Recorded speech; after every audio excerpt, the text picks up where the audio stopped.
Hey, welcome to another episode of the Black Guy Who Tells podcast. I'm your host, Rod, joined as always by my co-host, Karen. And we are live on a Sunday night, watching all the football games wrap up in the background, seeing who's going to the playoffs. It is week 17. Who's going home? First year, week 17? Or the second year? I don't remember. I want to say second year, week 17. Yeah, second year. Okay, and it still throwing me off because I'm used to 16 weeks. So I was like, okay, season up. Wait a minute, damn it, one more game. Yeah. And then they throw me off because now they've been playing on Saturdays. It's like, why they playing on Saturdays? It's like, oh yeah. They always did that though. They always did that. Like near the end of the season, the NFL stops giving a fuck because they're like, college football, we don't care. You know? we don't give a goddamn about y'all. I'm just glad the NBA got Thursdays back. Okay, that's my day. That's all I wanted. I'm tired of Thursday night football coming in and throwing shitty games on, but that's all everybody's gonna watch. Right. All right. You know what? First of all, the official weapon of the show is folding chair. And the unofficial sport, bullet ball. And bullet ball extreme. We went to check the mail after the feedback show yesterday, so we got a couple cards. I'm gonna read them that we got in the mail. Thank you. I saw a lot of you are getting your holiday cards from us. People are taking pictures, sending them to us. Appreciate y'all. I hope you enjoy the stickers. This one says thank you so much on the front of it. Yay! And then on the inside, hey, Rod and Karen, for over 12 years, my husband and I have listened to your podcast. I was thrilled to show our love and admiration years ago when I sent the abstract art your way. The Yanni's Arts, or Yanni's Art. Yeah, okay, I said it right. Mm-hmm. We love the way you banter and all the work on the Drapetomaniacs podcast. Oh my goodness. As a teacher, there is so many episodes of both podcasts where I am learning and so proud to be Black. Thanks for all you both do in keeping our community and others laughing, thinking, and aware. May 2024 and beyond be full of love, laughter, and tons of joy. Blessings. Koryani. Thank you. Thank you. That is so sweet. And I think we were just saying yesterday, we still have that abstract art over in the other room. Oh yeah, we got like this little cove, and you know, when y'all send us drawings and all types of, we got pillows and blankets. We keep them all in there. Everything. This one, oh, look at the blackness. Okay, mahogany section. Child, y'all be finding the mahogany section. Y'all be like, mahogany, here I come. All this beautiful black hair, black women on it. It says, so the print from the card is your Rod and Karen, you are the kind of person who brightens days throughout the year. As we head into another season, wishing you many beautiful, blessed moments that bring much happiness in the coming days. And then the personal note is, I feel like the words of this card are very appropriate for you both.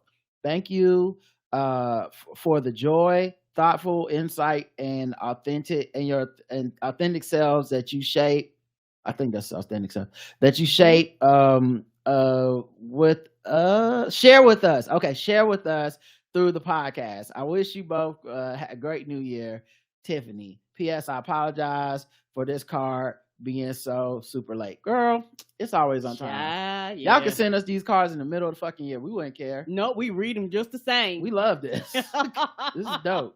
It is. Anytime we look, man, there's not enough appreciation in the world just in general. So anytime somebody show us some appreciation, we love it. It's right on time. This is from our girl Caretha and her husband Craig. It says Team Kojo, year in review. Craig accepted a position as Director of Diversity, Equity, and Inclusion and Belonging at the Bancroft School of Worcester, Massachusetts. Hey, girl, be careful, okay? Because, you know, they out here for the DEI, okay? Craig, keep your head on the swivel. Right. All right, go through all your old work. And clean it up. Erase old tweets. You know what I say? Go through your old work and put misspellings in it. Okay, see, I'm one step ahead of these plagiarizing accusations. Type the shit with misspellings, then they can't just put the AI on it and be like, well, this phrase sounds kind of similar to this phrase. Nah, now it's like, can this man even spell? And you like, well, at least you know I didn't copy. Okay.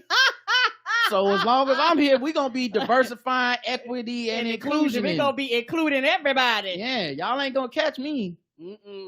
We established Kojo Manor and sold Kojo Estates That process was truly miraculous, so we're taking it as a sign that the transition is thoroughly blessed. Caretha is on the leave of absence from OSU and serving as a visiting professor of English at Boston University. Life is precious, prioritize connection, 19 years married, 25 together. You are among the blessings we're counting. May 2024 treat you and yours well. Love, Caretha and Craig. Oh, this is so sweet. This is so sweet. Thank you. It's some smart ass niggas that listen to our podcast. It really is. I'm like, y'all got doctorates and all the degrees and all the letters behind y'all names. I'm like, go ahead. And then this one is one that has another Black woman on it with beautiful hair and says, enjoy the beauty of the season. And on the inside, it says the card print. With every snowflake that falls and every bow that gets tied, may the simple pleasures of the season fill you inside. Pour something warm, taste something sweet. Enjoy every special holiday treat. Thank you. Aww. And then the personal note, dear Karen and Rod, thank you for another year of laughter and thoughtful conversation. May the new year surprise you in the best ways. Happy holidays. Sincerely, Cass always. Thank you. Thank you. That was so cool. That was so fun. What a great way to open the show. Yeah, we went up to the post office. They were like, y'all still getting some more shit. Yeah. So all right, I guess where do we want to start? Do you have banter that you want to do, or not really? Okay. I don't have anything particular. So you do? I guess I do. Okay, I'll just because I'm about to play music for the commercial. Oh, my bad. So I just want to know if I need to play the commercial. That's all it is. Just trying to help us make money, baby.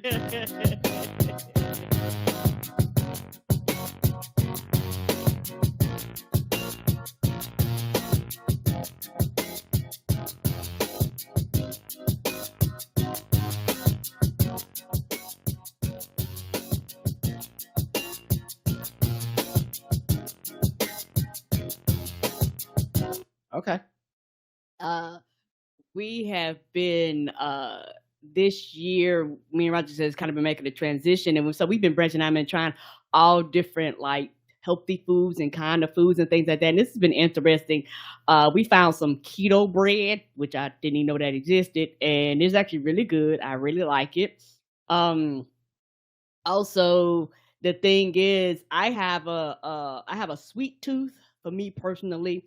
So I've been trying to do things to kind of calm that sweet tooth down. And so I don't know what kind of apples they were, but Roger cut up some apples. Those things were absolutely fucking delicious. Those apples were so good. And they kind of hit that sweet tooth. And also what I've been doing, I've been getting back on my kick, my smoothie kick that I stopped doing. So I've been getting back on my smoothie kick. And with smoothie kick, I do oats in my smoothie, and I do a bunch of fruits and things like that. I'm going to add greens. So what I'm going to do, I'm going to take my greens and I'm going to blend the greens up. And then I have like these little ice cubes. I'm going to pour them in there. And so then, so the greens won't go bad, I'll drop them in there like ice cubes and blend them in with my smoothie. So I'm looking forward to adding that. And then I add like a lot of other things to it, like things for like memory and sight and all this type of thing, particularly getting older and knowing that I'm in kind of in the premenopausal phase. I try to be aware, and I've actually done research and looked and try to figure out what are the signs and what are the symptoms of these things. Because something that I realized now that I'm in that age is I may have had a lot of family members that may have been going through that, and they didn't know it, and they didn't know how to express it. They didn't know what was going on and things like that. So I want to be kind of more aware and alert of my emotions, how I'm responding to things, my memory, and things like that. As I get older, and as you just transition into getting older in life, it's a part of life. So, you try to do the best you can to take as much care of yourself as you can. So that's one reason why I'm glad we're kind of doing these transitions and things like that. And it's a process because, like everything else, like I said, you get accustomed and used to eating certain foods and tasting certain things. And you can actually get those cravings from other things like root,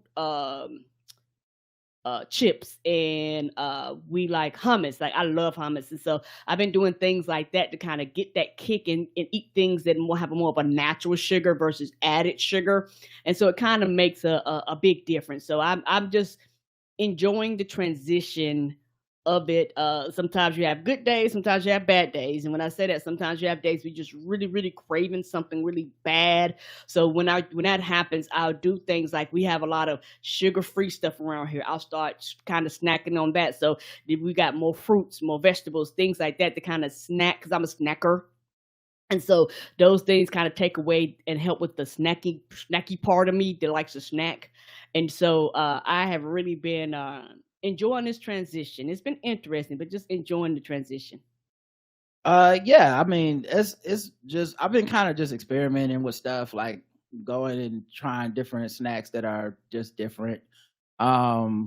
And seeing what works and what doesn't, you know. So sometimes it is ass. Like, Yes, it is. I bought these things that are almost like chips that are supposed to be like extremely like low carb, and they had like, I forget the name of. I tell y'all the name if I could remember, but they tasted so bad. I was just like, I'd rather have Doritos. This is horrible. I'd rather, you know. But and then in other cases, it's just simple stuff like, you know, eating more fruits and vegetables that are like fresh and stuff like that. So some stuff is not that complicated, but you know, it's just been something I actually started this before the new year, for myself at least. Started, you know, trying to, like, I've been talking about on the show, you know, VR workouts, Peloton. Been going to the Y. I went like 4 or 5 times this week, just, you know, shot around a little bit, ran up and down basketball court by myself, you know, stuff like that. I feel like with the pandemic, I just stopped being so active. And regardless of how people, you know, judge folks from the outside looking in, I was always a very active person. You were. And I miss that feeling in my body of just, you know, like, because it's not necessarily about how you look, because I think people are, I've been alive long enough that people, I've seen how people treat you based on how you look, and that shit has never really jived with me, you know, with my health and stuff. Right. But, you know, pandemic, I have been sitting around for like 2 years or something, you know. I haven't been playing ball. I haven't been getting out and exercising and stuff. I actually have a like appointment with like a personal trainer and stuff. I want to look and see how that's going to work out at the Y to see. And basically I want to learn how to lift weights, because last time I lifted weights for real, I think I was in like I might have been in college taking that college course on lifting weights. So like, you know, I think it's kind of, you know, I'd like to get into that. So yeah, but my banter stuff, I had a couple things. Draymond Green is back to the NBA. His suspension is 12 games, and he's been in therapy, and so he's ready to return, and they're gonna put him on the team. We will see. Only time will tell. And I just want him to use therapy words when he justifies the same shit he been doing. So now he'll be like, I wasn't kicking people in the testicles. I was practicing boundaries. Like I was. Because people have been known to do that. Right. And like Roderick said, and a lot of people go indefinitely. Roderick was like, that could mean 3 seconds or that could mean forever. Like, that don't really mean anything. Indefinitely is not really a word. But yeah, I think Katt Williams and Kevin Hart should do a decathlon. I would pay to watch it. Katt Williams said he's a physical specimen. He can run a 4.340 at 100 years old. You know, he's not 100. But he can play 11 games of basketball against a 20-year-old, and his record is 96-4, even though that seems like not the right amount of games to have that record. But the point being, Kevin Hart is also he's a gym rat, motherfucker. He's like a super in shape guy. I would love to see them do a decathlon. Like, let's get to the bottom of this. Let's see who's the best. Let's see who's in the best shape. Because that should be funny. It will be funny either way. Jokes. It's funny if Katt dominates Kevin. It's funny if Kevin dominates Katt. Yes, it's funny if it's close. It's funny if it's a blowout. I would watch that shit. Me too. Get the money to charity. You know, I know they both want to do it. They hate each other. And a couple things I rewatched and re-listened to. And I don't know how often this happens to other people, but sometimes I'll listen to something or watch something and I'll think this was not very good. And then every once in a while, I'll go back and see it again or something and be like, oh, damn, I was wrong. This is actually pretty good. I don't know what I was thinking. Yeah, because your perspective changes. And I know for, for me, my biggest thing was The Walking Dead when Negan killed everybody. Mm-hmm. And I snapped because I was already upset. Because sometimes people realize sometimes emotions can cause you to be angry at something that's actually good, but you have other things going on in your life at the time, and you don't realize that those things will cause you to project. Mm-hmm. I was already mad and upset and disappointed in the Batman versus Superman. Like, I was very hot about that. I normally don't do this, but I remember that movie. I fussed all the way home. We left the movie theater. I was fussing. We was in the car. I was fussing. We was on going in the house. I fussed that whole time. I was highly upset. And I think I was already mad. And then we turned around and we watched that, and I was angry all over again. And so, truth be told, it's actually great. It was actually really good. Jeffrey D. Morgan acted his ass off, but at that period of time, because I had other things happening, that anger made me think that it was not good at that time. So for me, it wasn't like an emotional thing where I was angry or something, but I just remember not liking Captain America, the First Avenger, when it came out. I thought it was kind of boring. I don't really like the World War II movies and set pieces and stuff like that. And yeah, I was wrong. I went back and I watched it as part of my rewatch of the Marvel Universe. I just kind of wanted to see like some of these movies again that I never went back to. And that one in particular not only did it age well, maybe I needed real Nazis to come back so I could be like, what a timely message. But right. Whatever happened, that shit is really good. Really, like, it's a fun movie. It's smart. It's anti-war. It's anti-propaganda even. It's just a fucking great movie. So and then the other thing is I was listening, went to go buy a new basketball, and I just threw on some Tidal or something on my headphones while I was shopping or whatever, and Dick's, and there's a thing on Tidal you can hit where, and you can do it too. I do it sometimes.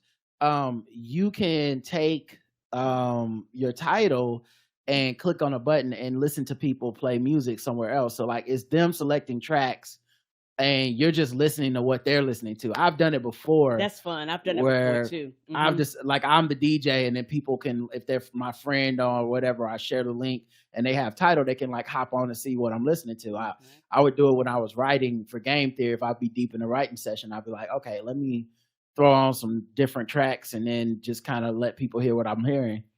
Anyway, Magna Carta Holy Grail came on, Jay-Z's album before 444, which was an album that I thought was okay, but just not that memorable for me. Man, I was wrong. That shit goes. That shit still goes. Like, especially the back half. I don't even know what the fuck I don't know if I just was all Jay-Z'd out at the time, or I was expecting something else, or more than likely what happened was so many people were hating on it. I get into these things when enough people are talking shit about something on social media, I'll kind of avoid it and be like, let me wait until they're not in my ears and head while I'm reading or listening or watching something. That way I'm not thinking about like, all these people hate this as I'm listening to it. And they said this, and now I'm fighting myself like, but it's not this, it's, you know. So yeah, anyway, I listened to that album front to back a couple times in the last couple days, and yeah, man, that shit was way better than I remember. I don't even remember why I thought the shit was bad, you know. But yeah, I fuck with Magna Carta Holy Grail now. So it is what it is. The last thing, it's not really necessarily banter, but this person, Sierra Nicole on Twitter, blue check. So, you know, who knows if this person is like a, you know, like who knows? The people that play for the blue checks typically have they're on Twitter for something else. But they shared something and everybody was dunking on it. And it was this post about Shannon Sharp's interview of Katt Williams, right? And I'm looking at her profile. She seems to be one of these like black LLC entrepreneur types. You know, the money is everything, $1 million, this, that, and the other, the hustler types. I'm not a fan of these people in general, and I don't really like fuck with them. But she said, Katt Williams and Shannon Sharp just taught us $1 million lesson in caps. And I bet you can't guess what it is, winky face. There is no such thing as content that is too long, in quotes. There is only content that is too boring. This interview is almost 3 hours long and has 25 million views in just a few days. Many content and social media gurus will tell you you have to keep your content short because of goldfish attention span. Because of our goldfish attention span. I honestly used to think this as well. I was afraid to even start my newsletter because I thought no one wants to read all that. But think about all the books, movies, and interviews like this one. People will sit and allocate hours of their attention to things that are entertaining or important to them. So don't be afraid of long form content. What you should be afraid of is being too boring.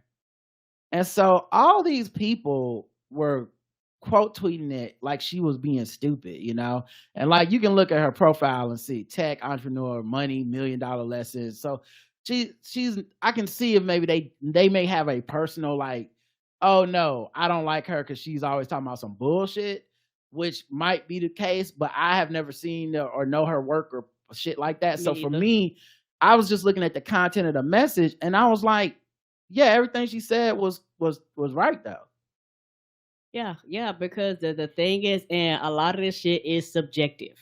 And a lot of people don't want to get into that because as somebody who listened to a whole lot of podcasts, y'all, I've heard shit that's been 15 minutes and sound like motherfucking 10 hours. And I've heard shit that's been 5 hours and sound like 15 minutes. Yeah, all I know is this. This is how we live our life. Mm-hmm. And there's a lot of people that would switch with us right now with whatever they've been able to do off of radio, podcast, broadcast, and they would switch places right now to be us, to be independent, to own your own shit, to say whatever the fuck you feel like, to talk however long you feel like you want to talk about whatever you want to talk about, and nobody can fucking ring you in or do anything about it. You know, they would kill for that shit. Mm-hmm. You know, it made me think about, and you know, I rarely chime in on these conversations, especially online, because you know, it, like I said, I saw people like acting like this was the dumbest fucking thing they'd ever heard in their life. That's how most people operate. And I'm like, y'all do understand, like, the reason people become iconic is not from copying everybody else. It's the rule breakers that make the new rules, that change the paradigm and the landscape. Now, the medium is the message, but when you're talking about podcasting, there is no particular format for any reason. If you were talking about broadcasting on somebody else's platform, white people own it, white companies own it, they've already established certain rules, but those rules often are not the people that follow those the most don't get rewarded. Great example. Look at ESPN. Who did they give $17 million to? Not the people that followed all the rules, not the people that talked in the number of seconds they were supposed to talk, not the people that said the things they were supposed to say, not the people that were politically correct and all that shit. Those were not the people that got the money. Many of those people got laid off. Yes, those people did not get their contract renewed. No matter how well they played in the sandbox, they were still inside the box. What did they go covet? What did they go give 5 years of $17 million to? The Pat McAfee show, a show that was not on their airwaves, a show that they did not control, a show that many people found problematic and said, whoa, their relationship with Aaron Rodgers and all the cussing and stuff. Well, guess who's cussing 2 hours a day, 5 days a week on the airwaves of ESPN for more money than most of the talent there? Many people let go to make way for that talent. Why? Because they were rule breakers. That's how you end up becoming iconic. Nobody wants to do that. For like, no one wants to just put the same shit on. It's always the people that do the shit a little too much. It is Shannon Sharp's 3-hour interview. I already told y'all, if you listen to pregame and stuff, if he was a journalist and a journalist did that interview, that shit would not have banged like that. If that was, it'd have been boring and most people would have kept going. If that was Greg Gumbel or somebody, if that was, outside the lines or Real Sports or something like that, they would have chopped that 3 hours down into 20 minutes, maybe 40 minutes at best. At best. They would have chopped all that shit down. A lot of stuff you would have had to stop it, fact check it, do this, do that. It would not have garnered nearly Bryant Gumbel. Sorry, it would not have gotten nearly as much attention or acclaim or whatever. And it's just the thing that a lot of people don't understand is the content market. I'm often talking on this show about content and how it and the workings of it and and what it's meant to do and what people are getting out of it. Right. I don't really find it so engaging to debate the merits of the content, because a lot of times, that's the simplest way to view it, and it's mostly not the point. Right. When we talk about Katt Williams, first thing I'm like is, hey, look at where he delivered this message and how. Fuck if it's true. Honestly, it don't matter. Don't matter. All it matters is many people want it to be true. Okay, so now someone in the chat room got it backwards. It's not Brian, it is Greg. I don't know, guys. It's one of them Gumbles. Y'all know which one I'm talking about. What Come on now. Come on, guys. Besides the point. But my point being, like, Shannon had 3 hours of compelling content. Put it out. What? So that would have sucked at some network that told him, God, no one wants to listen to more than 20 minutes of anything. Yep. I actually think a lot of the shit that follows the rules fucking sucks. Yes, it does. It's terrible. I've listened to so many fucking shows where the goddamn host doesn't know anything about the person they have on. They didn't do any fucking research. They got 3 bullet points on some notes that say, ask them these questions. They didn't read the book or watch the show or watch the stand up recap or nothing. Didn't or whatever. Notes. And they basically bring the person on and they tell the person like, you wrote a book? That is the baseline of most shit out there right now. I don't like that stuff. And maybe I don't want to do it, but the other thing that people aren't looking at is the business model. Everyone can't or shouldn't and will not be able to really make money off this stuff. No, most people will not. And most of you won't be able to make money off of it. No, even if you follow those fuck ass rules. Right. Your actual only shot is to not follow the rules. Yes, sir. Because the people that follow those rules mostly have such backing behind them that the average layperson never will. If you're not a celebrity, if you don't have a following already on social media, if you don't have a company backing you with every dollar they have, it ain't gonna happen for you anyway.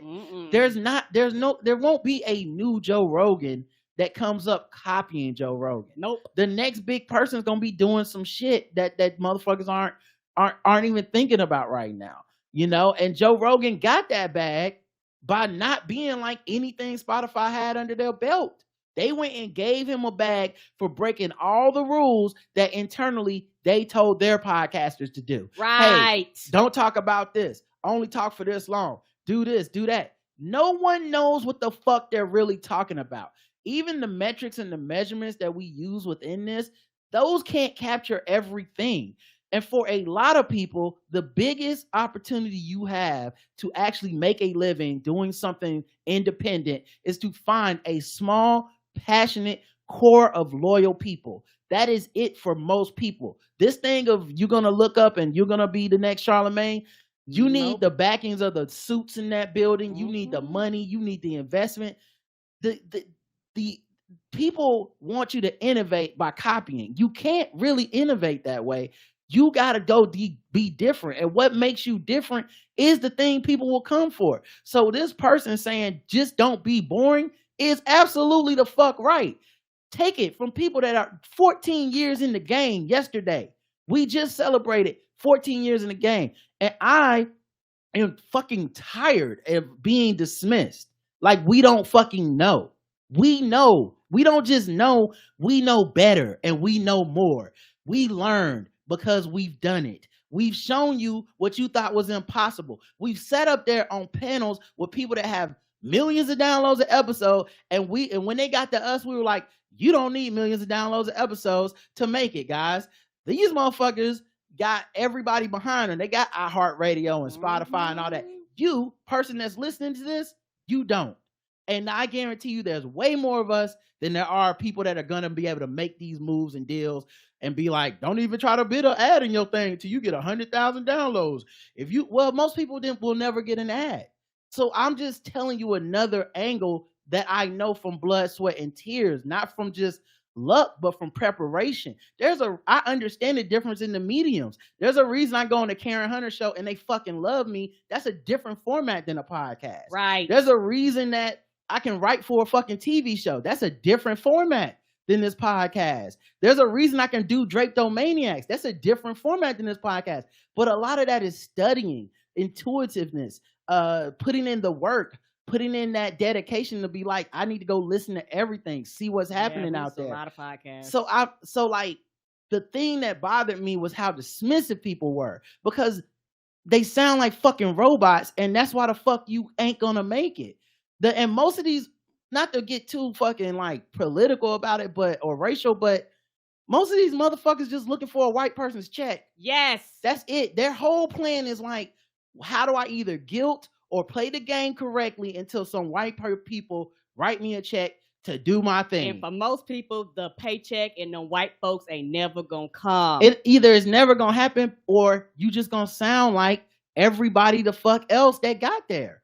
That's for the most part. It's hard to be on that shit and sound different. And you'll never really ever get to be yourself, period, anyway, because we know the burden of being black or being whatever on those platforms. This motherfuckers right now ain't got no job because they was putting out Free Palestine or Black Lives Matter, or they slipped up and sided with Kaepernick and now they ass can't get a job. Or they said, damn, Trump racist. Is that okay to say? No, it's not okay to say. We scared. So like, these platforms it's not even all that cracked up to follow the pattern to be on there, because it's a double-sided sword when you get on that motherfucker anyway. So the idea of dismissing people who say, yo, the real key is talent. You know, if you're looking at this shit, to me, the real key is talent, dedication, consistency, and hard work. 3 of those ain't sexy. Talent is always sexy, but most people ain't got it. Yes, I've listened to so many podcasts. There are people, when they hit that mic, you be like, God damn, you are great on this mic. But bitch, they might come out once every 3 years. Mm-hmm. And you're like, for a lot of them, I just had to unsubscribe because I was like, I love you and I like what you do, but you're not consistent enough. And too many people put out too much good shit for me to wait for you, like a dad that went out for cigarettes and never returned again. Yeah, I mean, I love Fresh Alina and them, but yeah, it's just, when is the show coming back? Yeah, nobody knows. So like, as talented as people are, those things, the 3 unsexy things are the hard part. But that fourth thing, the talent, that's that one. That's that girl. A lot of people ain't got that. And a lot of times your talent, you have to look at that talent level and be like, where do I want to be with this? Because if your goal is to be the next Shannon Sharp and you need 25 million YouTube views and you're going to feel like a failure, well, welcome to failure, because you ain't going to ever get that. For the most part, most people hearing this, you ain't going to get it, because he ain't even think he could get it. That, like, he lucked up into that. And I don't mean that to say that he doesn't deserve blah, blah, but just something like that is so random, you can't plan for it. But you can plan to do X amount of shows for this long, on these topics, for whatever.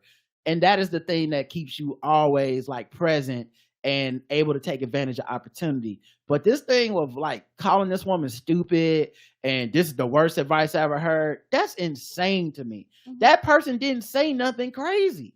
I can see if they were saying something like, only do long form content.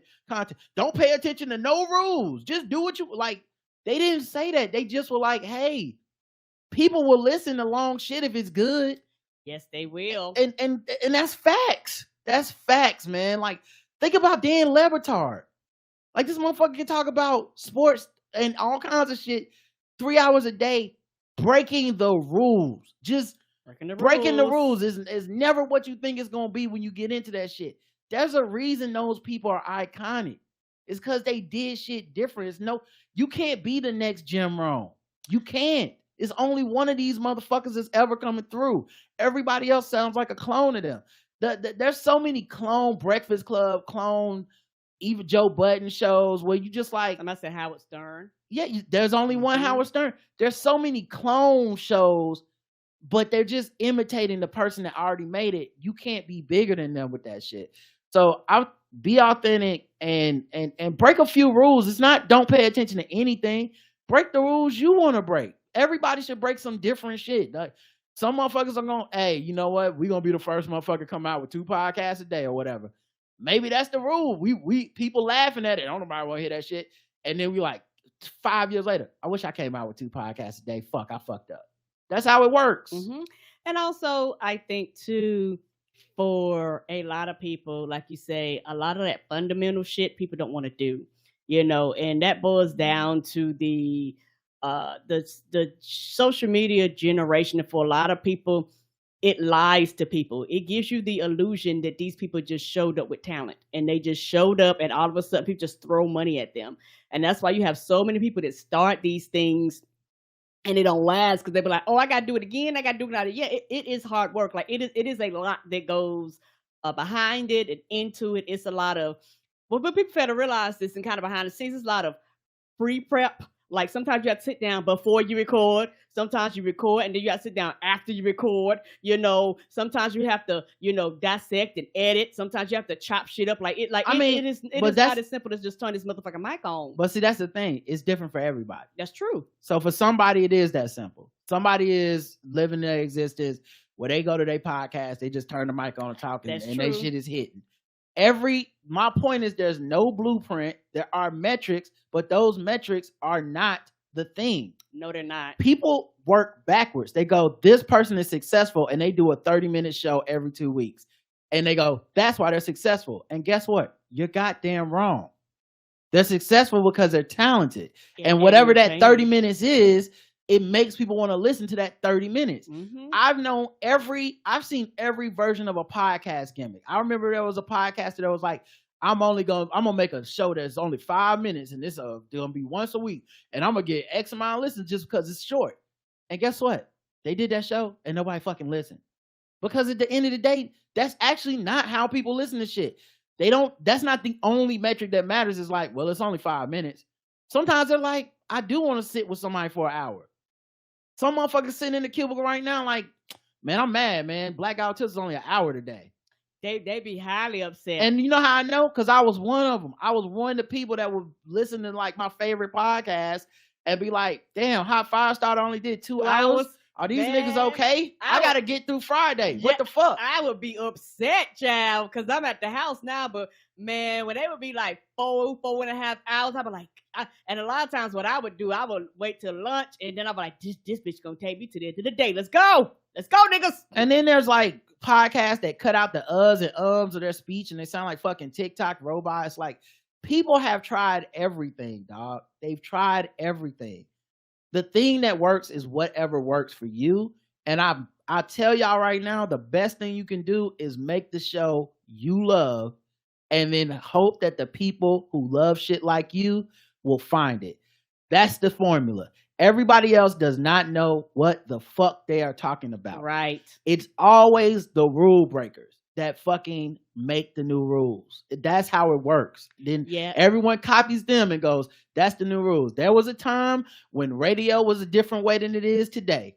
And you know who changed it? Some motherfucker that had a different idea. That was just like, you know what if we take a break between every 10 songs or 3 songs? And that's what the new fucking thing was. And then somebody will break it again and be like, well, what if we just talk? Like, what if we just only come on and talk and we have people call in? And that's something new too. That's how the fuck it happens. And it grows, and it turns and it morphs into various different things. Because at the end of the day, there's only one you. So just be you, and people are either going to come or they're not. And that's a very hard concept for people to understand. That concept, because the thing is, no matter how long your show is or how short your show is, if you are authentic to yourself, your audience will know. Yeah, and most of these motherfuckers ain't gonna make it anyway. So like, your successful has to look like what makes you feel good. So if your successful is a bunch of like, it gotta be Shannon Sharp 25 million, go ahead, you're gonna be miserable and you just gonna have to live with that. But if your successful is the thing you can live with, is, hey, I'm a working podcaster, or hey, I took my side hustle, I took my hobby and made a few dollars off of it, or I'm talking to the people that I need to talk to, connecting with the people I need to connect with. There's a value in that. And if and especially in this hyper capitalistic, you gotta be a billionaire society, you have so many people that just don't pay attention to the levels of happiness that aren't just about flexing and being rich and everybody knowing your name and shit. So it's a lot of levels of happiness. It's just like, yo, I'm existing, doing what I feel like I should be doing on this earth, and connecting with the people that love what I do. And that sometimes, at least for me, that's why I feel like dream achieved. I don't feel like I'm chasing something. It's other people looking at us thinking we should be chasing something, right, that don't understand. All right. And also, before you go on, it's something about quote unquote breaking the tradition, because if you listen to like a lot of traditional radio and shit like that, you know what? A lot of times, a lot of those people, and not trying to be funny, a lot of them ain't from the South. They don't have country voices and shit like this. You know, it's like, it's certain populists that when it comes to the quote unquote big media, they're not even represented. So when you do a podcast and your voice not just happen to be Southern like ours, it's going to be some people that be like, you don't sound like traditional radio. Well, bitch, I'm not traditional radio. We've had every level of traditional advice that would not work for us thrown at us. Yes, we have. We've been told to play music and sound like a radio show. We've been told to change our accents. We've been called stupid. We've been told to shorten the show. We've been told everything. And you know what all those people that gave us advice have in common? They're not doing a podcast for a living or whatever the fuck they were doing at the time. Right. When I say 0 of them knew what the fuck was right, I mean 0 of them. Motherfuckers got mad about it. I remember being like, yeah, we're not going to do that. We're going to keep the show the way we want to do it. And if it changes, it'll be something we want to change. Right. When we want to change it. And they're, oh, well, fuck y'all then. Okay, cool. Then you don't get the show. But guess what? I don't know, 14 years later, I think I was right. Yeah, I think so too. You know, not that we rich, but checking the business account, I don't know, seemed like one of us was right and one of us was wrong. So I'll just leave it at that. I don't want to get too much on my shit. You know, normally I don't toot my own horn, but today I'm honking that bitch. Honk, this honk. is your last chance. After this, there is no turning back. You take the blue pill. Story ends. Wake up in your bed and believe whatever you want. You take the red pill. You stay in Wonderland. And I show you how deep the rabbit hole goes. Another Psycho Music production.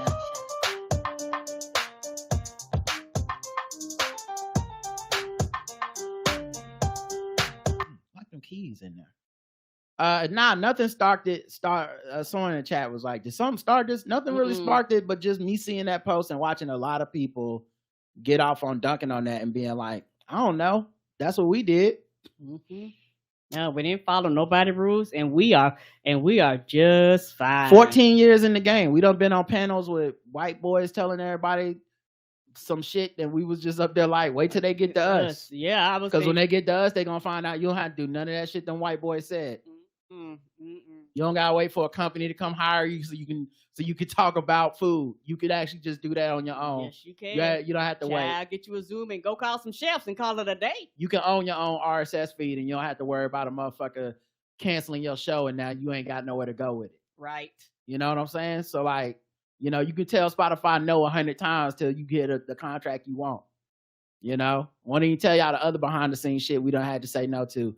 But we've had that luxury because we believed in ourselves and we did shit the way that we knew could do it. So and we have a very loving and kind and caring fan base that is actually supports us, and they found us and we in this shit together. Yeah, we're talented and motherfuckers are always surprised by how smart and talented we are because we're just not always promoting ourselves like that because we're not getting off on like getting that white people attention and all that shit. So a lot of these motherfuckers don't even know. You know what I'm saying? So like, but today I saw that and it just sparked something in me to be like, man, maybe people need to hear this. At least hear a different angle of this. If that's not just, hey guys, you just do what they just do what they say. You'll make it too. You just a 20-minute show, 5 minutes of commercial, and once a week. And like, okay, scaredy cat. Let me check your numbers. You know what I mean? I'm sorry. Are you rich? What the fuck are you talking about? Especially if it's just bankrolled by some white folks.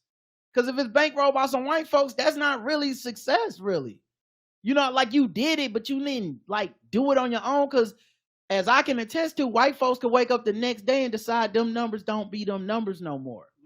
And they can be like, that's it, show canceled. Like, we'll probably get into the Pat McAfee shit on the Balls Deep Sports because I have a lot to say about it. But they're having issues about the ratings and stuff and feeling sabotage and all this shit. And I'm like, yeah. And it's happened to many black shows over there too. It's happened to other people on that network too. They just didn't have the pull that Pat has to be able to call out, you know, be like, Norby is the person that did this to us, da da da da. And we'll talk, like I said, we'll talk about it on Balls Deep. But that the point being, like, those numbers that Pat has that are being called a success, there are people that had better numbers than that got their shows canceled because they were called a failure. Yes, sir. So once again, that even chasing their rules don't really guarantee not a goddamn thing. All right. Let's talk about Katt Williams and all the fallout from this, okay? Ice Cube responds to Katt Williams' claim about Friday After Next rape scene. Said it was never a discussion. So one of the claims that Katt made was that there was the character Money Mike was supposed to get sexually assaulted by Terry Crews' character Damon in the bathroom. Williams said, Katt Williams stated during his Club Shay Shay interview, he wanted the scene to be cut from the film as rape isn't something to joke about. I would never shoot a rape scene in a movie, especially like Friday, where you actually see this happening on camera. That ain't my style, Cube said. So the only reason that kind of stuff was in the movie is because you have three villains in Friday After Next. You have Santa Claus still in presence. You have Damon just got out of prison, sweating Craig and Dee for the rent money. And then you have Money Mike, you know, a pimp that treats his woman like a property.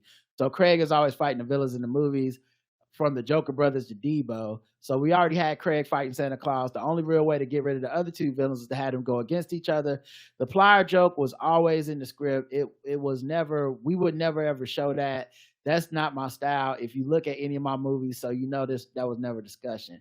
So I think this is coming down to a technicality where there was a sexual assault scene in the movie or in the script, I guess, or sexual assault was in the script, but basically Ice Cube was saying he wouldn't have actually filmed a sexual assault like as a joke. Like you wouldn't actually see whatever it was going to be. It was maybe you hear it or maybe they would imply something happened or something like that. But according to Katt Williams, it was him that made sure that they didn't even shoot anything about that. Cube addressed the claim that Williams made about his fellow comedian Ricky Smiley. Remember on the interview he said that Ricky Smiley lied about having the role of Money Mike before Katt Williams did, and that the role was always for Katt Williams because Katt Williams said he wrote the role and all this stuff. But Ice Cube says Ricky did give Money Mike a shot when we saw him, and you know, we kind of saw how he moved and how he was, you know, auditioning. We decided he would be better as Santa Claus, which was to me perfect casting. When we saw Katt, when I saw him, I just knew he was perfect for Money Mike, said Cube. And as far as just moved his role, yeah, well, it sounds like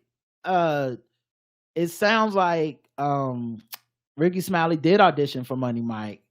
Now, whether he thought he had the role and then gave it to Katt Williams or told him I turned it down or whatever, I don't know about that part. But the idea that Ricky Smiley's just a bold-faced liar or whatever kind of takes a little bit of a shot here, because Ice Cube's like, no, that part happened, that he auditioned for the role. Right. Maybe there's a understanding behind the scenes or misunderstanding of he thought he had the role or whatever.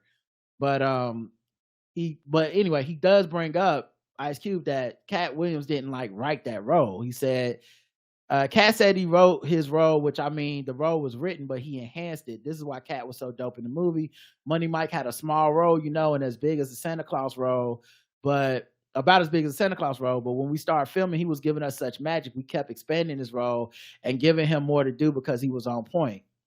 He said Katt Williams showed up ready to steal the show each day. At that point in everybody's career, you know, we would listen to a certain extent, but we wasn't going to change the movie for any actor.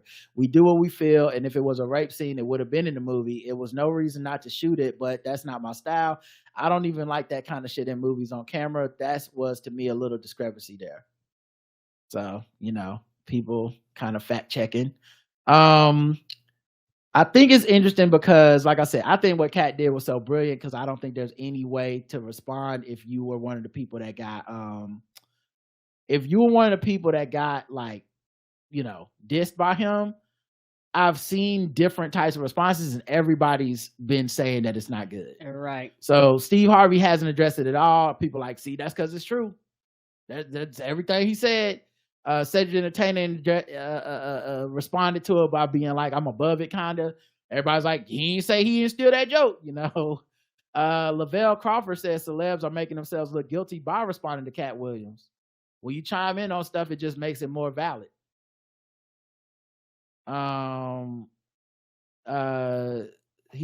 went on to recall a past encounter he had with Katt Williams. He said he gave me the best compliment ever. He said I became famous off of my stand-up alone.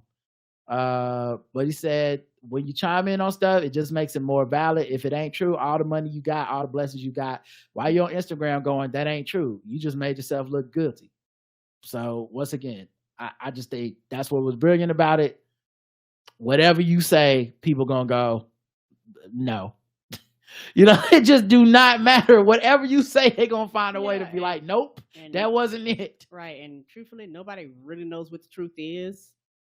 You know, because you quote unquote just reading Katt's version of it, Katt Williams' version of it. These other people got their own version of events that happened too now. Mm-hmm. But fuck their version of events. Like how they feel and their experience and their interaction with him don't matter at all because you watched 3 hours of Katt Williams. Yeah, he owned the narrative, man. He owned the narrative. That you got people really saying, and I'm a little surprised by it, but maybe it's like maybe people feel like it's a good thing for like a colorism reason. Like, oh, I'm getting some get back on the colorism scale, but like I'm a little surprised by how many people are calling these comedians and actors and rappers wives, or, you know, agreeing with the joke of like their weird face, light skinned wives and shit. And I'm like, y'all go up for these motherfuckers any other time. Yes, you do. That's how strong that interview was. Yeah, and on top of that, a lot of these same people, like we talking about the hypocrisy, a lot of these same people who would tell you, don't be talking about nobody wives, why y'all out here shaming black women, why y'all out here dragging these black women, are the same people putting photos up talking about these black men's wives. Yes, it's interesting. I thought people love Steve Harvey's new wife. You know, I thought people love Eudoxie. I think that's Ludacris's wife. Like, I don't know. They've been putting their people wives up and being like they ugly and shit. Like, I was like, damn, all right. Like, okay, I'm not co-signing all that shit. Great interview, very entertaining, but I don't need to run with that. Very entertaining, and I leave it at that. Here's Ludacris's response in a rap form, which is interesting because a lot of people were saying, how come everybody responding with these written statements? Do your art. If you're a stand-up comedian, do some comedy about it. Make fun of them. Make some jokes. Like I said, it don't even matter what you say because they're going to say the shit ain't funny. Well, that's why I'm illustrating it right now. This one is Ludacris rapping about it. Whatever's heavy on my heart is always on my mind. Luke's cannabis shredder, I'm always on my grind. They throwing shade because niggas could never take my shine. I bring my watch collection on my jet. Let me take my time.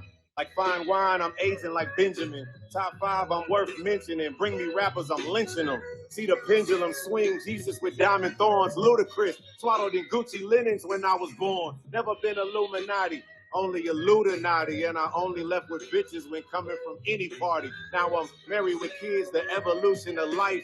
Never been a clout chaser, never say shit for likes. R.I.P. John Singleton. You never have to flex when you earn every one of your Fast and Furious checks. Afro with the sideburns, Yeah, that's my signature. Addiction's on the rise. Comedians check your temperature. I thought that was hot as a response, but I was on Karen Hunter's show. She didn't like it, but I was thinking like, one, he called Katt a drug addict at the end, which was, after all the shit he was talking about, I never did no drugs and shit. That's hilarious to me. But also like the accusations that Ludacris was confronted with are the least, to me, the silliest ones. It was like they are. Katt Williams and Ludacris were brought in front of the Illuminati, and the Illuminati decided that one of them needed to cut their hair and shave their sideburns, and they would give this person 10 movies for 20 minutes, like 20 movies with $10 million a piece or something. It's so ridiculous. To me, it was the one where it's like, well, why would you don't really need a serious response to this shit? But yeah, I think so. That's one of the things that I worked in his favor, in my opinion, is like, you know, who gives a like, and then he called his wife weird face, light skin or whatever. It's like, yeah, man, I mean, I wouldn't respond to him in a serious manner, because what? How can you? Anything I say serious, y'all just gonna say that's because he telling the truth or some shit. So like, no, it's part of the joke. I'm not no Illuminati, and I'm rapping about it. I'm unbothered, and I'm rich, and that's it. That's it. Kevin Hart was doing NBA Unplugged with his homies. I forget what they call, like the Plastic Cup Boys or something. It's like his crew. They, you know, I don't know how funny or not funny they are. I've never really watched. Really gotten into their content like that. Me either. But they started talking shit about Katt Williams on ESPN. So now here's another, like, if you didn't say something, then like make jokes about it. So now they're making jokes about Katt Williams, and everybody's mad at this because it goes against the narrative of you were supposed to just sit there and take it and let Katt have the floor. All they want to see is, like, I don't know, apologies from people being like, I'm sorry, as a black person, my career did this, and everything Katt said is true about me, and da da da da. And I know one thing with that's interesting about Kevin Hart is he did put a lot of people on, and he put his boys and his peoples on. His peoples kind of betrayed him in some areas, but I mean, it's not true that he just was so out for self, and the industry plant shit is kind of weird because, like, one, you only say that about people you don't like, but two, he did, like, there are people that are like, no, I watched him do stand up in like the early 90s, late 90s, and he came up through doing stand up. Like, he didn't just show up with a movie. But anyway, here's the clip. Another fun fact about the New York Knicks. I don't know if you guys noticed, but Katt Williams bought the Knicks. He definitely bought it. He bought the Knicks, and it's rumored that he took the Knicks back, returned them with a receipt. Yeah, you could do that. You didn't know you could do that. The first person ever did. Yeah. Oh, they gave him a 30-day policy. He bought it for 15 days. And returned it. Yeah. That's another fun fact about the New York Knicks. He made the team. He played. He played. Oh, he He played with the Knicks. He played with them. Well, you know he's fast. They say he's fast. Yeah, He run one of the fastest. 3.9. Oh, yeah. What you say? 3.9. He figured out how to play basketball from reading all them books. 3,000 of them. 3,000 a year. A year. That's 2 a day. At 6 years old. That's 2 a day. Who knew he was so voracious? At the age 7, he got accepted to I think it was Delaware University. Yeah. Oh, yeah. Never made public news. No. Ever. The biggest secret in the world. Hey. Smartest kid to ever do it. They kept it a secret for 48 years. Yeah. They kept it a secret, and it just dropped on it. He was hitchhiking on side of the street at 13. Yeah. They couldn't find it. Speaking of which, Kev, you've had a busy week. Yeah. A tough one. Yeah, real busy week, fellas. A real busy one. Okay. Oh, John Morant coming in to the Lakers. Okay. Another known fact: Katt dropped him off. Oh, wow. Katt just dropped John Morant. He gave him a ride. In a spaceship. Okay. In a spaceship. Copy that. Spaceship that he parallel parked. Known fact: Katt Williams has a NBA basketball court in his living room. He's the first to ever really. Oh yeah. He's the first to embrace a true hardwood floor. Yeah. He bought it in his home. Was he playing against that little boy that put him on the ground? Another known By fact. the way, he's fighting for the MMA championship, the 17-year-old boy that put him in the rear naked choke. In a headlock, right? But it's a known fact that Katt Williams do not breathe oxygen, so it didn't bother him. Yeah. Oh, copy that. You can't choke him out. Yeah, That's you a known can't. fact. Everybody knows that. It's a He's known fact. 92-6 in one-on-one pickup games. 92-6. They're just being stupid. That's fucking hilarious. It's not, like it's not that funny, but yeah, it's just ridiculous. And then, but even with the people with this one, everyone's like, why are you even responding? Yeah, Just be rich and shut the fuck up. You already won. So like, I just pointed out 3 or 4 different examples of like people being like, not like that. Not like that. And that's why the Katt Williams shit was so brilliant. There's literally no way to respond that people will accept because they are holding on to that narrative so tight. And it's more fun to just believe Katt spoke nothing but the truth and was right about everybody. And black people don't love nothing more than hating successful black people. I'm sorry, but that shit is facts. As soon as black people get too much, we be like, what did they do to get that? What kind of, they must be a fucked up black person. Because you can't do too well in this society without being some kind of like really fucked up. Yep. As far we immediately start mistrusting motherfuckers, dog. Regardless of if it's a true statement or not, they don't give a fuck. So like when somebody goes on anywhere, any platform that tells us don't trust these successful black people, that shit's gonna always hit hard. And it hit hard on all these dudes, but oh man, I did have fun listening to that though. That was pretty ridiculous. All right, that's it for the Katt Williams news, guys. All right. A plane window blew out in the middle of a flight and made a plane have to emergency land at the Portland airport. Ooh, yeah, we're gonna have because that fucks up with the pressure in the on the airplane, right? It depressurized the cabin. A child lost their shirt, meaning the shirt was sucked right off the kid. The seat that was closest to where it blew out, that seat went out the door. Like it, woo! And if you can see from the picture, they say a window blew out, but it's more like a door. Like it's a hidden compartment in the plane to where there's wall over this area, so it doesn't look like a door on the inside. It just looks like another row of seats. But it's actually a door seat that just is never opened and it's never really, like, most people don't know about it. So whenever this thing blew out, it was basically the whole door, as you can see from this big ass. I'll put it on the screen, but you're gonna see there's a big ass hole. Like this shit is huge. Somebody didn't check that shit before they took off. So it's a Boeing jet, and I watched a documentary. It's a door. I see what you're saying. Like it's like a whole ass door. Yes. Yeah. You can see it from the outside here on the news report. On Fox tonight, heart-stopping moments on an Alaska Airlines flight as it came in for a landing with part of the plane missing. Yeah, passengers say a large piece of the fuselage flew off shortly after takeoff from PDX, leaving a big hole in the side of the aircraft. Fox 12's Jeffrey Lindblom spoke with a man who was on that flight. He joins us live at PDX with the latest. Jeffrey, how terrifying.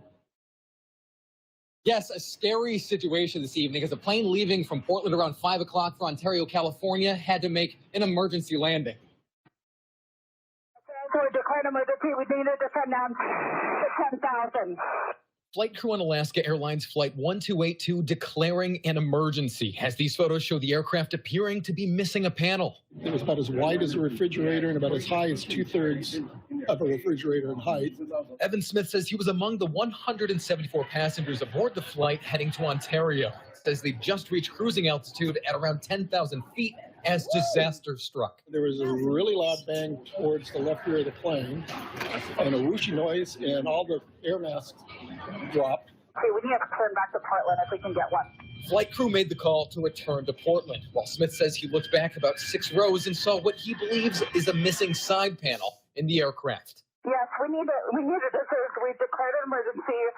Just kind of sit there's not anything I have any control over, and it's just wait and see what happens. Smith says he spoke with another passenger who said they were a row behind where the incident occurred. And they said there was a kid in that row So his shirt was sucked off him and out of the plane, and his mother was holding on to him to make sure he didn't go with it. He believes some cell phones and other items may have blown out too, and he says it's fortunate they weren't higher in the sky. He also credits the cabin crew for doing what he calls a good job, as he says he watched crew members help some women who were fearful move to a different spot on the plane. Portland Tower 1282, we're on the ILS 3 last emergency aircraft. It says something that those planes can take that kind of a hit and still go ahead and land safely. Smith says he saw paramedics and believes some may have sustained minor injuries. At this point, he says that people are just trying to make new arrangements. Oh my God. Yeah, and also, this is one of those things. Maybe it's just me. I always pay attention to I know people go yada yada yada, especially people that fly a lot. When they be standing up there talking about your airbags and all that shit, people ignore the fuck out of them flight attendants. I be like, no, bitch, let me know what my shit is in case something goes wrong. I'm different. Yeah, I'm different. Pull up to the runway with the window missing. I be paying attention. And on top of that, the flight attendants, them jobs is hard. Like, you know, they could have been injured too, but they was like, nope, our job is to take care of you. Yeah, that's scary as fuck. Yeah, I don't even know what you do. There's nothing you can do other than just sit there. I mean, I guess suck on the oxygen mask, but I mean, I don't know. It seems like when there's a fucking hole in the plane, it's like, I hope this is enough. But yeah, I'm glad nobody died. But also, like I said, watch that documentary on Boeing that's on Netflix, that talks about like the shortcuts, the profit chasing, the 737 Max. Yeah, it's called Downfall: The Case Against Boeing. I watched it on Netflix. Yeah, it's scary as fuck because it's like, yo, you can profit chase and cost cut on something that's a plane. Yeah, like something that you should never have any error. Like you should get, you need zero error in that shit. Right. And truth be told, y'all, years ago, for those of you that might not know about the airplane industry, the government used to own the planes. And when they did, they were taken much better care of. Then, you know, shout out to the Republicans got in office and like, we're going to decentralize. And once you start doing that shit, everybody trying to do the cheapest thing possible. And this is the end result of it. Yeah, I know it's scary even thinking about plane travel like that, but you know, it's one of those things where it's like, oh my goodness, that for the grace of God go I. All right, let's Halle Bailey and DDG, that's her boyfriend. They had their baby.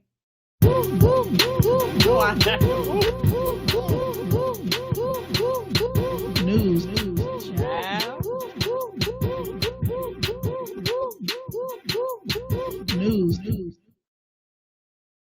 Might as well say Donald Duck and Mickey Mouse. I don't know who these people is. Well, Halle Bailey is half of Chloe and Halle, or Chloe and Halle. Okay, I know her. But okay. Okay. Well, I know you like to say you don't know people, and you had to get that out. So their new son Halo made his video debut hours before the couple announced his birth. The music video for Daryl Freestyle, which was released Saturday, a short clip shows DDG cradling the little one in a white blanket before the video flashes to another scene.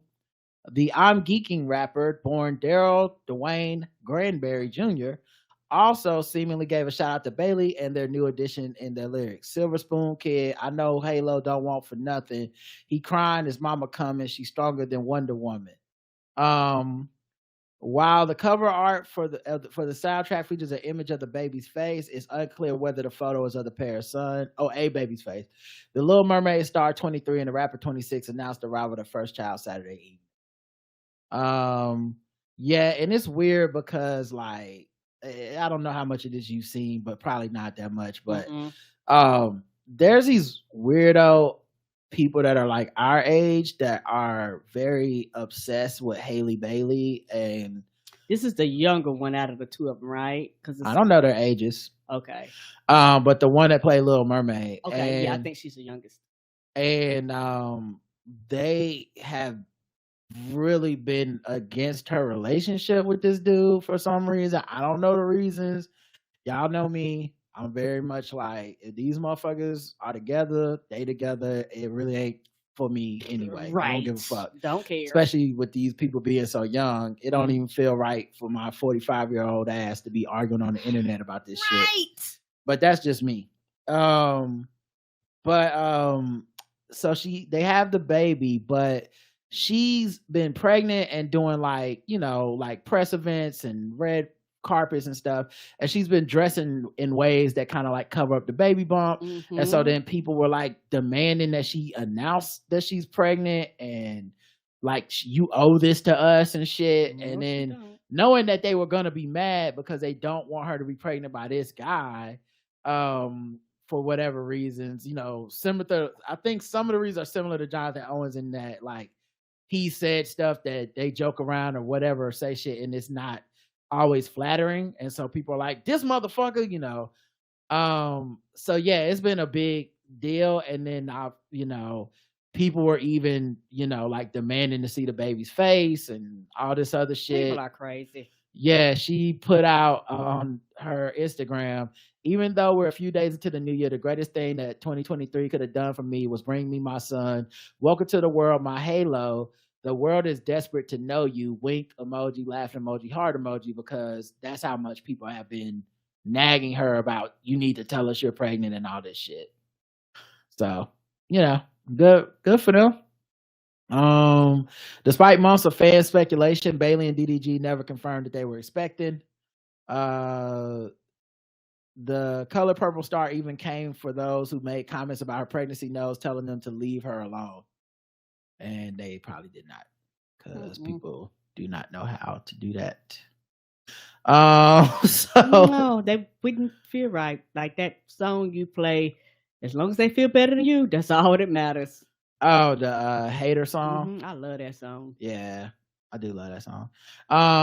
But yeah, it was kind of like an interesting thing. The song we're talking about is Infinity Song, is the group, and the name of the song is Haters Anthem. I love that song. But yeah, so people were, you know, trying to do a lot of like speculation and shit, and she clearly didn't want to share that with everybody. And I don't blame her, just because so many of the parasocial relationships can be so abusive and insidious. And if you allow these people to hold you up, they are the people that will drag you down, because they get off on that shit. The same group of people, because they don't want you to have any credit for anything that you did. They're the reason you got famous, and then they're going to be your. There are real people. There are real people in these kids' lives whose job it is, that know them better than us, that can actually say something like of value to them. Yes. You as an old person yelling at these kids on the internet, it's loser shit. Yes, it is. Get a life. Take It's care of your loser own shit. kids. It's loser shit, dog. These not your friends. You don't fucking know them. You're a loser for doing that shit.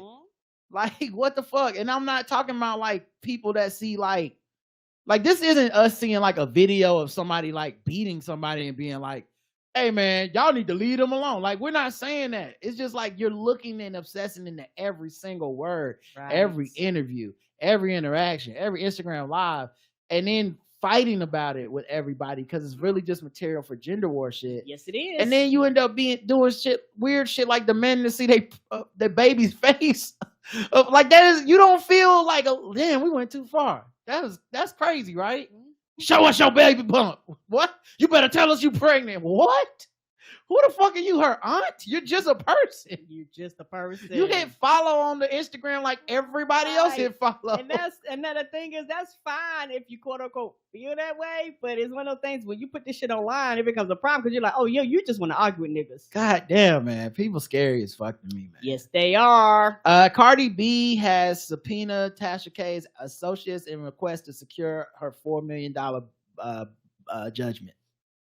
She's like, bitch, I want my money. She's not letting it go. Okay. And guess what? And I don't blame her, because lessons were not learned. She making money moves. Okay, I guess. She was like, if you was associated with her and you owe her money, she gets zero. Pay me.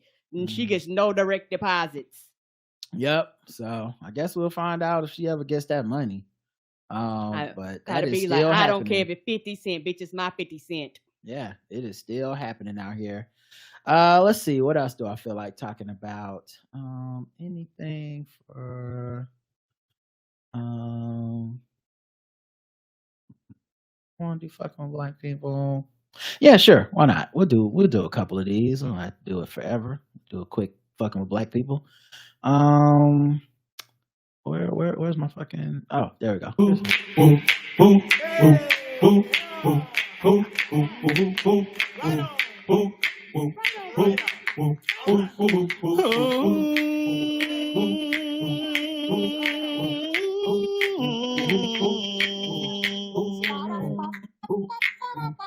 Hey, we're just fucking with them people because they black. We're just fucking with them people because they black. We're just fucking with them black people. We're just fucking with them blacks. We're just fucking with black people. Hey. Yay! I said, can you leave me alone? All I wanna do is go home. I said, leave me alone. I wanna live another day alone. I said, can you leave me alone? I wanna go home like ooh ah. As precious as we know black maternal health is, imagine stressing out some celebrity because you don't like her boyfriend or because you feel entitled to know the status of her pregnancy. But Fuck out of here. protect black women. That's why a lot of times when people say that shit, not trying to funny.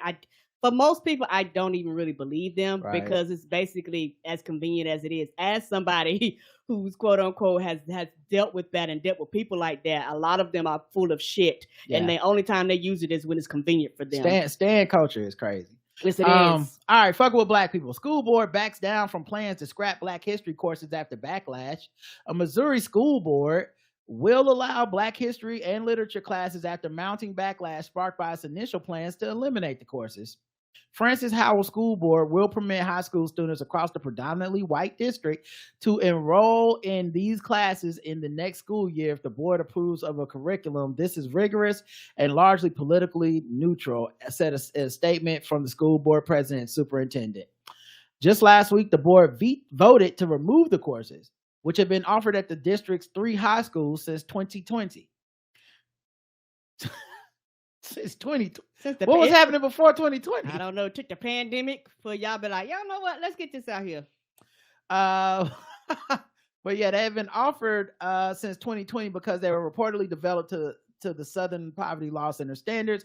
At the meeting, the board vice president, Randy Cook, voiced opposition to teaching the courses through a social justice framework.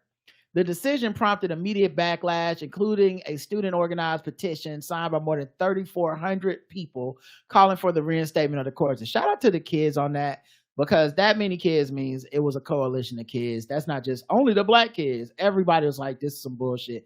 The kids don't care about this.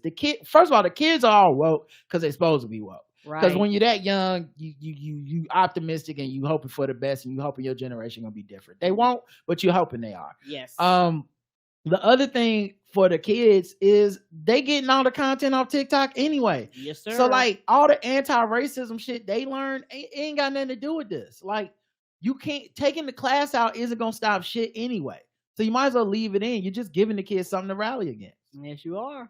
The students wrote, the removal of black history and black literature courses not only deprives students of understanding significant parts of American history, but also undermines the values of diversity, equity, and inclusion that are foundational in education and the workforce. The Associated Press reported that parents and students also protested last week outside the board meeting, yelling, "Let them learn." Some are less than satisfied, expressing doubt about what the politically neutral proposal will mean. Yeah, that wording early on about, listen, we want something politically neutral. I don't know. What the fuck does that mean? Freedom's not really, facts aren't politically neutral. They it either happened or it didn't. Like that's one of the major problems we're having going into 2024, where people start discussing the election, and you know, you got people writing stuff like January 6th, a tale of two stories. And you're like, bitch, no, it wasn't a one-sided story. They tried to take over the goddamn government. The fuck we talking about? yeah, and you got, Ellie Stefanik going on like, hardball and not being challenged by the host, like, because there's this allowance of like, well, if you feel strongly about it and you're white, then I guess we have to treat that like it's a fact too. And so, yeah, this idea of like, if white kids' feelings might get hurt about learning, or more importantly, their parents' feelings will get hurt about the kids learning about the racism of America. Well, we can't have anybody learn that shit then, right? How are we going to repeat it if we learn? I'm not confident in the board's ability to act in good faith, said Heather Fleming, founder of the Missouri Equity Education Partnership, on Facebook in response to the board's announcement. Black history and Black literature cannot be taught from a politically neutral perspective because our entire experience in America has been impacted by socio-political movements. This is not the first actual dispute that the all-white board has encountered. Following George Floyd's killing in 2020, the prosecutors in the St. Louis suburb urged the district to do more to address racial discrimination. In response, the board passed an anti-racism resolution, which stated, "We will promote racial healing, especially for our Black and brown students and families. We will no longer be silent." This past July, the Francis Howell School Board revoked the resolution and demanded that copies of it be removed from all schools in the district. Less than 8% of the students are Black.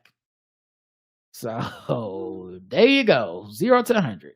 This gets to Jakaris, and the biggest reason why it gets to Jakaris is because across the country, there are a lot of school districts and school boards like this, particularly a lot of these small, really small places and small towns that are predominantly white. So they are the people making the choices. They are the people making the decisions. They are the people dictating what your child will learn. And I'm real heavy on this. I shouldn't have to pack my shit. I shouldn't have to move. I shouldn't have to go to the big cities. I should be able to live anywhere in this goddamn country, and my child ought to be able to learn the same things. Yeah, his are Dracarys for me as well. Burning fire it's just, this is what happens when, one, you don't pay attention to your local school board elections and shit like that, and not just don't pay attention, but also people just being comfortable with the racism. Yeah. There's people that let these people be on the school board because that's what they want. Republicans knew to double down on local elections because as much shit as super liberal people talk about, well, I won't vote for president, but I'm gonna vote for everything else. No, they don't. They stay their ass at home. We know the turnout numbers. You lie. You show up for the president. If you don't show up for the presidential elections, you don't show up for any elections. No, that's just the way it's working. Mm-hmm. So these facts bear out in these fucking school boards that are racist like this and go unchallenged. And of course, shame on the white folks, because that's who electing these people. That's who comfortable with this shit. That's who don't feel like they need to fight it, worried about their little kids' feelings and shit, because the Black kids' feelings don't matter, right? Right. And also, it goes back to some of the shit that we've been saying all along. White guilt only goes so far, and then white guilt and white tears dry up. They made this shit in 2020, put out all these false and fake statements, like a lot of businesses and organizations and Black squares and all this shit, knowing that most of them were not going to stand behind it. The quote unquote, the minute everybody got tired, everybody moved on, outside opened up back up again, and white folks went sitting at home just glazing at their TV and doing other shit, all of a sudden you could roll the shit back and nobody would care. Yep. And that's what happened. All right, let's move into some well, it's almost an hour and a half. Let's do sword ratchetness and get out of here. See, when you make your own rules, you can do whatever you want to do, guys. Make your own rules.